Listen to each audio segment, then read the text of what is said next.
சித்த மருத்துவத்தில் கழுதைப்பால் மாபெரும் மருந்தாக பார்க்கப்படுகிறது.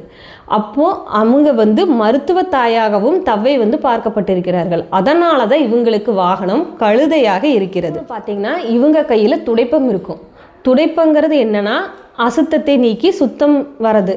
அதாவது அதை சொன்னேன், பழையன கழிதலும் புதியன புகுதலும். அதுதான் இயற்கை நியதி, அதாவது ஆசீவகத்தோட நியதியாக இருந்திருக்குது. இந்த தாய் தெய்வ வழிபாட்டோட ஒரு அடித்தளமாகவும் இருந்திருக்கிறது.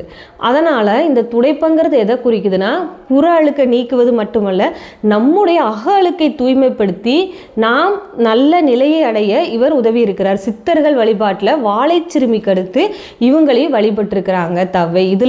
அதனால் இவங்க முக்தி அளிக்கக்கூடிய தெய்வமாகவும், அதாவது அக அழுக்கை நீக்கி நாம் முக்தி அடைய ஒரு வழிகாட்டி தாயாக தவ்வை தாய் இருந்திருக்கிறார். இன்னொரு விஷயம் பார்த்தீங்கன்னா, தவ்வையோட அனைத்து சிலைகளிலுமே வலது பக்கம் மாந்தன் அமர்ந்திருப்பார், இடது பக்கம் பார்த்தீங்கன்னா அவருடைய மகள் மாந்தி அமர்ந்திருப்பார். இது என்ன குறிக்குதுன்னு பார்த்தீங்கன்னா, மாந்தன் உழைப்பின் சின்னமாக பார்க்கப்படுகிறார். ஏன்னா இவரது விவசாயம் விளைச்சல் இதிலெல்லாம் இருந்தாங்க. அப்போ அந்த உழைப்பு, கடின உழைப்புக்கான ஒரு சின்னமாக மாந்தன் பார்க்கப்படுகிறார். இந்த இடது பக்கம் இருக்கிற அந்த மகள் மாந்தி எதை குறிக்கிறார்னு பார்த்தீங்கன்னா, கடின உழைப்புக்கு பின்னால் தான் நம்மளுக்கு விளைச்சல் கிடைக்கும், செல்வம் கிடைக்கும், செழிப்பு கிடைக்கும்.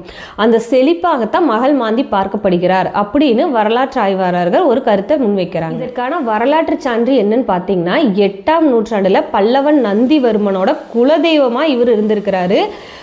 அவங்க எல்லாருமே போருக்கு செல்லும் முன்னோ எந்த ஒரு விஷயத்துக்கு முன்னாலே இவங்ககிட்ட அனுமதி வாங்கிட்டு இவங்களை வழிபட்டுட்டு தான் போயிருக்கிறாங்க அப்படின்னு சொல்கிறாங்க. இன்னொன்று, காஞ்சி கைலாசநாதர் கோயிலில் இவங்களுக்குன்னு தனி சன்னதியே இருக்குது அப்படின்னு சொல்கிறாங்க. மதுரை திருப்பரங்குன்றத்தில் பார்த்தீங்கன்னா தவ்வைக்குன்னு ஒரு தனி குடவர கோயிலே பாண்டியர் காலத்தில் எடுக்கப்பட்டிருக்கிறது. அதில் பார்த்தீங்கன்னா 7 கன்னிமார்களின் தலைவியாக இவர் இருக்கிறார். 7 கன்னிமார்கள் அவங்களுக்கு முன்னால் தலைவியாக இவங்க இருந்திருக்கிறாங்க.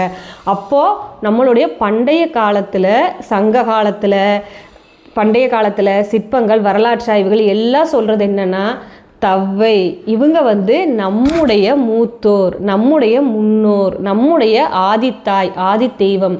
இவங்க தான் இப்போ மூதேவின்னு அவங்கள ஒதுக்கிட்டாங்க, வேறு விதமாக வழிபட ஆரம்பிச்சிட்டாங்க. ஆனால் இவங்களை பற்றி பயப்பட தேவையில்லை. முதல்ல வீட்டில் நம்மளுக்கு வேண்டியது என்ன, அது எல்லாமே இவங்ககிட்ட இருந்து தான் கிடைக்குது. இவங்க தான் செழிப்பின் அடையாளம், இவங்க தான் செல்வத்தின் அடையாளம், இவங்க தான் வளமையின் அடையாளம், இவங்க தான் உரத்தின் அடையாளம். ஒரு பயிர் செழித்து வளர தேவையான உரமே இவங்க தான் அப்படிங்கிறாங்க. அதனால் மூதேவியை பார்த்து யாரும் பயப்பட வேண்டாம். இனிமேல் மூதேவின்னு உங்களை யாரும் திட்டுனாலும் நீங்கள் பயப்பட வேண்டாம். நான் தவ்வை, நான் சேட்டையார்னு நீங்கள் தைரியமாக சொல்லிக்கலாம்.